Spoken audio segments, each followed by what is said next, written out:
आज हम शुक्र प्रदोष व्रत किसे कहते हैं और शुक्र प्रदोष व्रत की कथा क्या है, इसी को हम इस कार्यक्रम में जानेंगे। नमस्कार, मैं पंडित राजकुमार दुबे आप सभी का आपके चैनल मिस्ट्री ऑफ धर्मा में स्वागत करता हूं। तो सबसे पहले हम जानें कि शुक्र प्रदोष व्रत किसे कहते हैं। तो जब भी कोई भी प्रदोष, चाहे वह कृष्ण पक्ष हो या शुक्ल पक्ष हो, किसी भी महीने में दो पक्ष होते हैं, शुक्ल पक्ष और कृष्ण पक्ष। तो जब कोई भी पक्ष हो, अगर उस पक्ष की त्रयोदशी तिथि अगर शाम के समय शुक्रवार के दिन शाम को प्रदोष काल के समय पड़ती है तो उस दिन प्रदोष व्रत माना जाता है और शुक्रवार को प्रदोष व्रत होने के कारण उसे शुक्र प्रदोष व्रत के नाम से जाना जाता है। तो आइए जानें कि अगर जब भी शुक्रवार को प्रदोष व्रत पड़ता है तो शुक्र प्रदोष व्रत जो लोग भी रहते हैं तो इस दिन जो लोग पूजा करते हैं, पूजा करने के बाद प्रदोष व्रत की कथा सुनने का भी विधान होता है। तो जो लोग भी अगर शुक्रवार को प्रदोष व्रत पड़ता है तो शुक्र प्रदोष व्रत की कथा सुनने का विधान होता है। आइए हम शुक्र प्रदोष व्रत की कथा के बारे में जानते हैं। एक बार की बात है, एक नगर में 3 मित्र थे।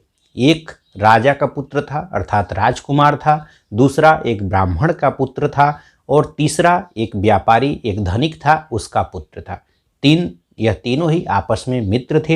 यह तीनों एक दिन आपस में नारी के विषय पर चर्चा कर रहे थे।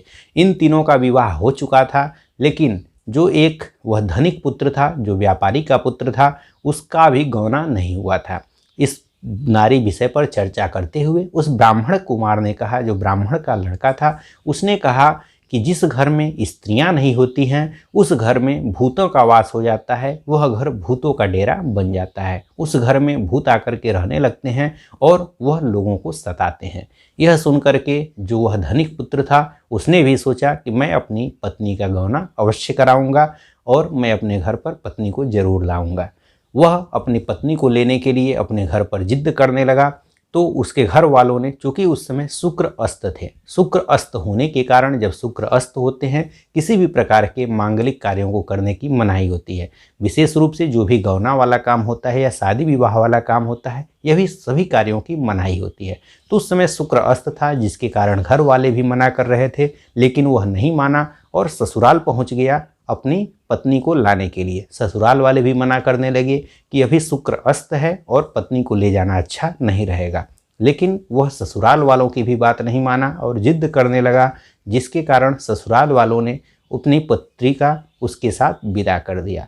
जब वह अपनी पत्नी को लेकर के आ रहा था तो रास्ते में अभी चला ही था कि उसका जो पहले बैलगाड़ी चलती थी, तो बैलगाड़ी था, उसका जो पहिया था, एक पहिया उसमें से निकल गया, जिसके कारण वह दोनों ही उस पर से गिर गए। उन लोगों को भी चोट आई। जो बैल था, बैल ही रथ को लेकर के ले जाते, बैलगाड़ी को लेके जाते थे, तो उसका भी पैर में चोट लग गई, बैल को भी चोट लगी और उन लोगों को भी चोट लगी। लेकिन उसके बाद भी वह नहीं माना, फिर भी वह लेकर के उसको अपने घर की तरफ आ रहा था।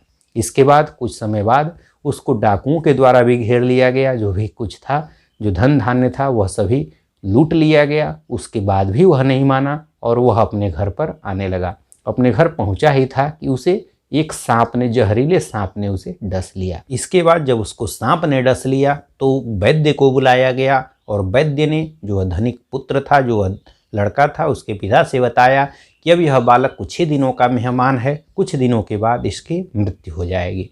यह बात सुन करके जब यह खबर उस ब्राह्मण कुमार को इस बात का पता चला तो वह उसके घर आया और उसने सारी बात को सुना। उस ब्राह्मण कुमार ने उनकी बात सुनी और उसके बाद उनसे कहा कि यह सारा शुक्र अस्त होने के कारण यह सारी समस्याएं आई हैं, अतः सबसे पहले तो इनको ले जा करके और वहाँ पहुँचाइए और शुक्र प्रदोष पड़ने वाला है। तो यह प्रदोष शुक्रवार को पड़ने के कारण आने वाले कल को आप लोग शुक्र प्रदोष व्रत को रहिए। इस व्रत को करने से निश्चित ही शुक्रदेव प्रसन्न हो जाएंगे और भगवान शिव भी प्रसन्न हो जाएंगे। तो भगवान शिव और शुक्रदेव अगर दोनों को प्रसन्न करना है तो भगवान शिव ही जीवन को देने वाले हैं और शुक्रदेव के अस्त होने के कारण ही यह सारी समस्याएं हुई हैं। अतः आप लोग शुक्र प्रदोष व्रत को रहिए, जिससे भगवान शिव भी प्रसन्न होंगे और शुक्रदेव भी प्रसन्न होंगे, जिससे इसको जीवन दान फिर से मिल सकता है। उस ब्राह्मण कुमार की बात को सुन करके उस धनिक पुत्र को उसके पिता ने और उसकी जो पत्नी थी उसको ससुराल में उसके अपने घर पे पहुंचा दिया और वहाँ पर जब वे गए और उसके बाद से उन्होंने शुक्र प्रदोष व्रत को रहा। शुक्र प्रदोष व्रत करने के प्रभाव से भगवान शिव और शुक्रदेव के आशीर्वाद से वह जो धनिक पुत्र था वह स्वस्थ हो गया और उसकी जो समस्याएं थी वह समाप्त हो गई। इसके बाद जब भी प्रदोष व्रत पड़ता था वह जो धनिक पुत्र था इस प्रदोष व्रत को रहता था। इस प्रदोष व्रत के रहने के प्रभाव से उसकी अन्य जो भी समस्याएं थी वह समाप्त हो गई और जब शुक्र उदय हुए उसके बाद वह पत्नी को लेकर के वापस आया। अतः आप इस तरह से यह जो शुक्र प्रदोष व्रत की कथा थी यह समाप्त हुई।